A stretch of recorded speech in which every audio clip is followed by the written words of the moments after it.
Greetings, everyone. Well, just sort of a quick update today.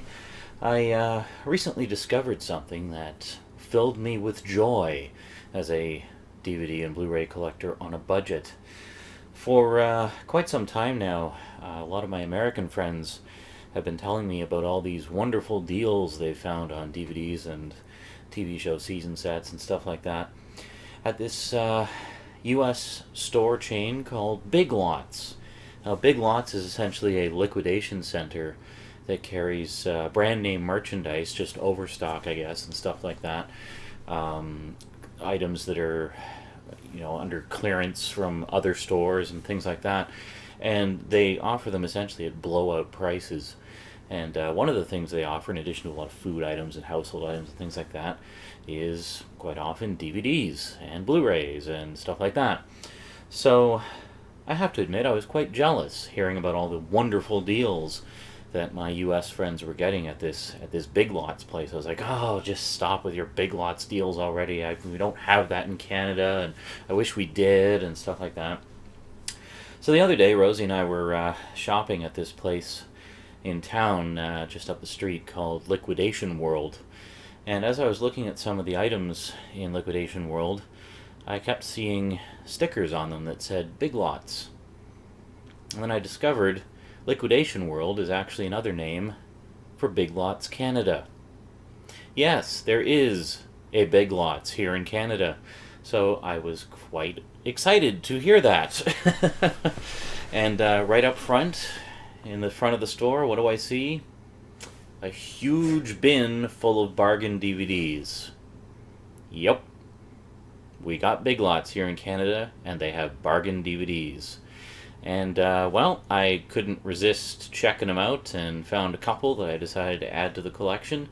And that's what we're going to take a look at today on the Multimedia Chronicles.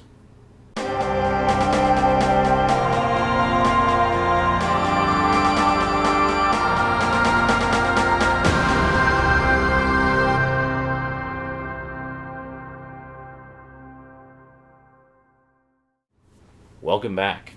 Well, as I said, this is going to be a pretty short update. I'm not expecting the running time of this to be more than about 5 or 6 minutes, so let's get right to it, shall we? Let's see what treasures we found at Big Lots this time. I'll just say right off the bat, I'm kind of kicking myself at this point because I'm thinking, oh God, how many other deals have there been there for cool stuff that I could have got for a song and a dance, but didn't because I didn't know it was a Big Lots. I had been to Liquidation World once before, but as I recall, there weren't a lot of selections of DVDs that particular time, so it just never occurred to me to go there and check again. But this time they had a massive bin of stuff. To be honest, there wasn't a lot there that kind of grabbed me, and being having pretty tight money at this point in time. I wasn't about to go splurge on stuff that I didn't really want or that I wasn't genuinely interested in.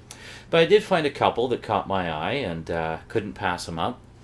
First off, we got basically a couple of horror movies, carrying on with the Halloween that never ends.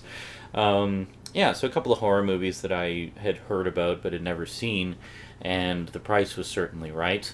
I'll tell you the price when we're all done here. First off, we picked up the special edition of Boogeyman. Yeah, apparently there's a couple of these. This is the first one. I'd heard of this. It's a fairly recent horror franchise that I just haven't seen. This is from 2004. Just quickly read the back here. Every culture has one. The horrible monster fueling young children's nightmares.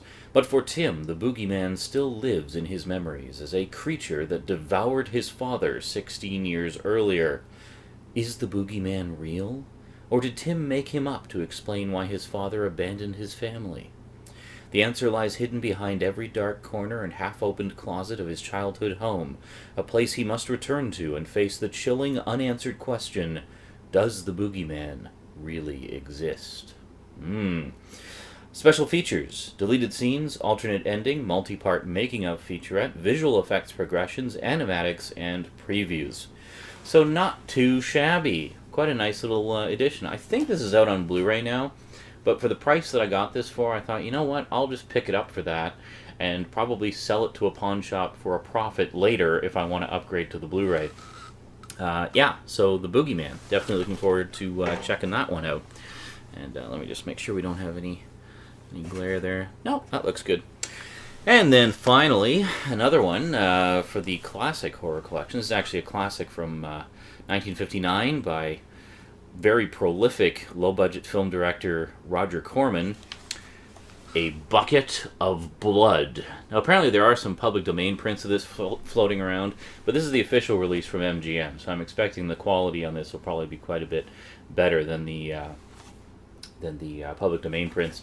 And I also noticed the sort of visual design of this is very much like their Midnight Movies collection, but it doesn't appear to be part of that collection, even though I think this came out around the same time. Yeah, 2000. Yeah, so this came out around the same time as the Midnight Movies collection.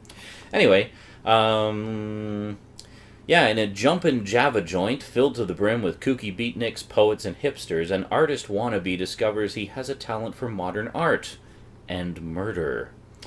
Dripping with blood, social satire, and sick, sick comedy, this film, according to critic Leonard Maltin, nicely captures the spirit of the beatnik era and zips along with vibes of counterculture creepiness. Walter, played by Dick Miller, is a busboy overly impressed with the cool cats who hang out at the Yellow Door Coffee House, and he wonders how to become hip. When he accidentally kills his landlady's pet cat, Walter panics and covers it with clay. His prayers are answered, and before he knows it, he's the cat's meow of the art world. His talent develops, and, surprise, he can sculpt humans the same way too.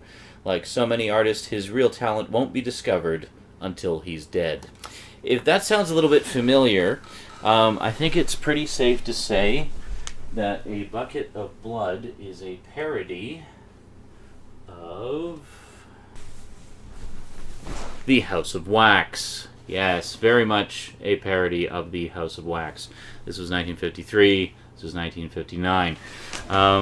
Yeah, so basically a parody of the sort of, classic horror of the Wax Museum storyline, but with a lot of social satire of beatnik culture thrown into the mix. So, pretty cool. Let's see. Fun facts. When the producer finished the movie earlier than expected, he decided to film a new movie using the same sets. The Little Shop of Horrors. You may have heard of that one. Star Dick Miller adopted his character's name Walter Paisley from this movie and used it in other films, including Chopping Mall and Shake, Rattle, and Rock. And finally, 35 years after its theatrical release, this film spawned a 1995 TV movie version of the same name. So pretty cool. Bucket of Blood. Not too shabby. So if we just crack it open here, we actually do have an insert. And there's... try to spin it around without scratching the hell out of it. There we go. And some nice disc art. So the insert is basically just a little bit of artwork and what is it? Chapter list. Yeah, chapter list. There we go. And then just a register your DVD card, which is probably no good anymore because this was released 12 years ago. So, and then we'll just take a quick peek at Boogeyman here. So, yeah, there we go. So we got another insert, basically an ad for more horror movies and stuff like that. I actually do have a few of those, which is quite cool. And you can see how old this release is. Oh, I should mention this special edition of Final Fantasy, The Spirits Within. I used to have that. That's the 2-disc special edition with all the special features. They had a bunch of those in the bin, too. Now, you're probably wondering, how much did these two new horror acquisitions cost? Well, their original price tag was $3, which that alone would have been an amazing deal, and I probably would have grabbed them for that. But I guess they just weren't moving at $3. That's pretty pricey in this troubled economy we live in nowadays. So they were actually marked down to $1.80. Yes, $1.80 each. Brand new, factory sealed, studio releases. Can't complain about that. So yeah, this collector on a budget is very happy to learn that there is a Big Lots within walking distance of my home. Needless to say, I will be visiting that store far more in the coming months ahead. So look forward to more Big Lots deals in the near future. Alrighty, well, just wanted to share the good news and the latest acquisitions for the horror collection with you. We'll see you next time. Until then, thanks for watching, and sayonara.